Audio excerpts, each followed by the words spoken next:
हमको इतना दुख है, इतना विरह है कि तुम्हारी ज्ञान की पोथी जल करके भस्म हो जाए। तो महाराज बहुत विचार करने लगे, धन्य है उद्धव महाराज को हमेशा निर्गुण निर्सत्ता में पुनर्चित रहते थे। आज वही उद्धव गोपियों के स्नेह के प्रभु के प्रति देख करके सगुण साकार ब्रह्म को धारण कर लिया। सगुण साकार ब्रह्म को उद्धव ने डरते डरते गोपियों से पूछा, ये बताओ यशोदा सारी गोपियों ने महाराज मुंह से कुछ नहीं बोला, इशारा कर दिया उधर चले जाओ यशोदा। उद्धव महाराज ने वो यशोदा मैया के पास पहुंचे तो अपना परिचय पहले नहीं बताया। उद्धव महाराज जब पहुंचे तो बड़े प्रेम से बोले माँ। जैसे ही उद्धव ने माँ बोला ना, यशोदा मैया दौड़ पड़ी, आंखों से साफ साफ दिखाई नहीं देता था। यशोदा मैया उद्धव को अपने हृदय से लगा करके उनको चूमने लगी, आलिंगन करने लगी। उद्धव महाराज सब बुझा गए, डरते डरते बोले, अरे मैया मैं कन्हैया नहीं, उद्धव उद्धव उद्धव। यशोदा मैया ने अपना हाथ तुरंत हटा लिया और रोने लगी, कहा रे उद्धव क्या हमारे प्रेम में, हमारे स्नेह में कोई कमी नहीं क्या? अरे कन्हैया को मैं इतना प्रेम करती थी, अपने समझदारी में तो कोई कमी नहीं की। क्या मेरे कन्हैया को मेरी याद नहीं आती, मुझसे मिलना नहीं चाहता कन्हैया? महाराज उद्धव जो निर्गुण निर्सत्ता में परमचित थे, सगुण साकार ब्रह्म धारण किए तो नेत्रों से अश्रु बहने लगे। महाराज रोने लगे, राम राम राम, इतना प्रेम इतना प्रेम। महाराज उद्धव के नेत्र से अश्रु झर झर झर झर बह गए, रोने लगे। यशोदा मैया के चरणों में गिर गए, कहा अरे मैया वो कन्हैया आज भी तुमको याद करता है, आज भी आपके पास आना चाहता है। सारे ग्वाल वाल गोपियों को सखाओ कन्हैया सबको याद करता है। यशोदा मैया ने कहा जल्दी जाओ, मेरे कन्हैया को बताना कि तेरी माँ आज भी तेरा इंतजार कर रही है, लेकिन ये करना कि मेरे जीते जी बेटा लौटा, अगर हम मर गए तो तेरे आने से क्या होगा। उद्धव महाराज आज फूट फूट करके रोए और वापस जब लौट करके फिर से प्रभु के पास आए महाराज, उद्धव भगवान के चरणों में जाकर के गिर पड़े, रोने लगे। कहा प्रभु ऐसा प्रेम खिला करके सारी गोपियां आज भी आपकी प्रतीक्षा कर रही है, सारे सखा आज आपकी प्रतीक्षा कर रहे हैं। और यशोदा मैया का मत पूछो, उनको ठीक से आंखों से दिखाई भी नहीं देता है, किसी को पहचानती भी नहीं है।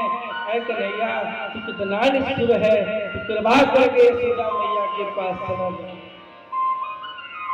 भगवान महाराज जब ऐसा सुनेगा तो भगवान के नेत्र से अश्रु गिरने लगे।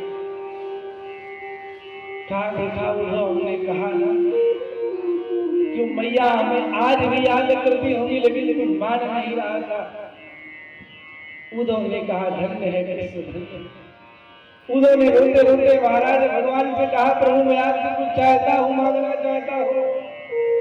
भगवान ने कहा मांगना हो। उद्धव ने महाराज रोते रोते भगवान से कहा प्रभु हमारा अब चाहे जितनी बार जन्म हो, चाहे तृण ही बनाना, चाहे कीड़े मकोड़े बनाना, लेकिन मेरा जन्म ब्रज की वीथियों में हो, वृंदावन में हो, ताकि हमेशा आपका हम दर्शन करते रहे। चाहे जो बनाना, लेकिन आप अपने ब्रज में वृंदावन में मेरा वास करवाना। भगवान ऐसे उद्धव के स्नेह को देख करके कहा उद्धव आज आपको ज्ञान हो गया ना कि मेरी मैया हमें कितना स्नेह करती है। भगवान यशोदा मैया के लिए बहुत विलाप,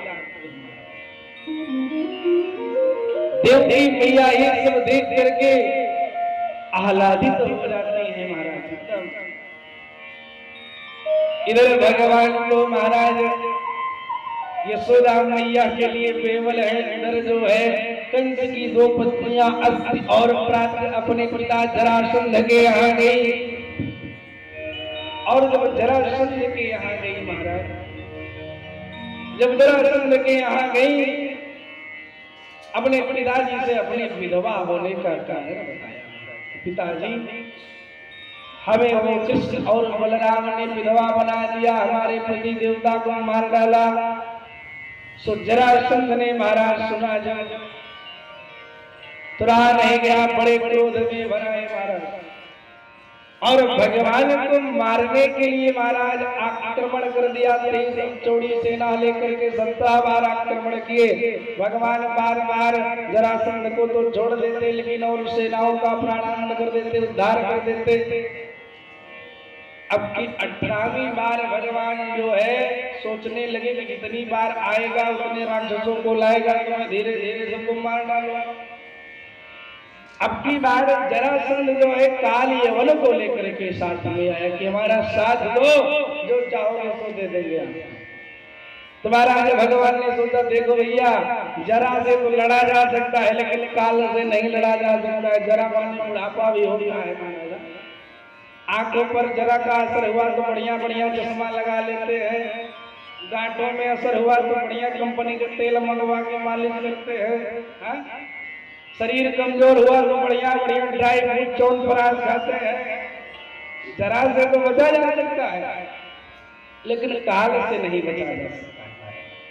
जब जरासंध के साथ काल यवन भी आक्रमण किया तो भगवान ने कहा, अपनी बार युद्ध करने से फायदा नहीं, भागने में फायदा है महाराज, भागना चाहिए। भगवान ने विश्वकर्मा जी को आदेश दिया, बढ़िया द्वारिकापुरी का निर्माण करवाया, सबको वहां पहुंचवाया। जब जरासंध के साथ काल यवन आया तो भगवान रण छोड़ के भाग लिए। भगवान का एक नाम हो गया रणछोड़। बोले रणछोड़ भगवान की।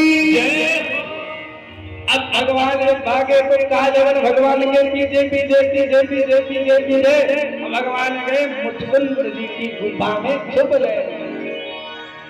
जिन मुचकुंद जी को महाराज वरदान मिला था बहुत अधिक समय तक सोने का, और ये भी वरदान मिला था महाराज कि अगर आपको जबरदस्ती कोई उठाएगा, आपकी दृष्टि उस व्यक्ति पर पड़ेगी तो जल करके भस्म हो जाएगा।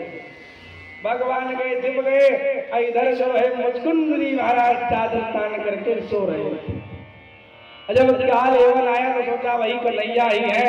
महाराज प्रहार करने लगा, उठाने का यत्न करने लगा।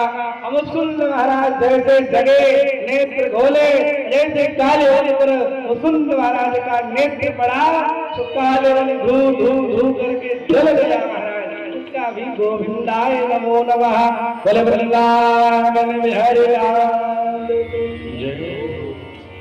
तो महाराज इस प्रकार से भगवान एक एक करके महाराज सबका तरल करते उद्धार करते रहते महाराज।